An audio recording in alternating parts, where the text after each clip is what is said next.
দেখো আজকের পাম্পের কি অবস্থা। এটা 1.5-2 ঘন্টা হয়ে গেছে, কোনো গ্যাস নেই। ঠিক আছে, সব পাম্পে লোক দাঁড়িয়ে আছে, গাড়ি ভর্তি। দেখো চারিদিকে শুধু গাড়ি গাড়ি আর গাড়ি। গ্যাস শেষ হয়ে গেছে 7টার আগে। আজকে প্রায় 7টার সময় এসছে, এখন বাজে 7:20। পুরো ফাঁকা, মানে গ্যাস ফাঁকা।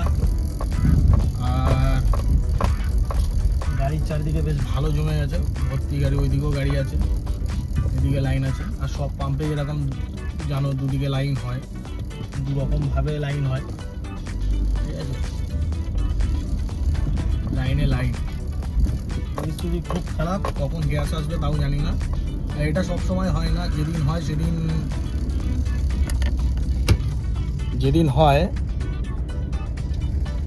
এরকমই হয়।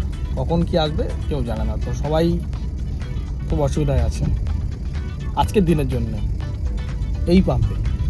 আরও অনেক পাম্পে আছে এরকম সমস্যা হয়, তো কোনো ব্যাপার নেই, আমরা তো মানিয়ে নিতে জানি।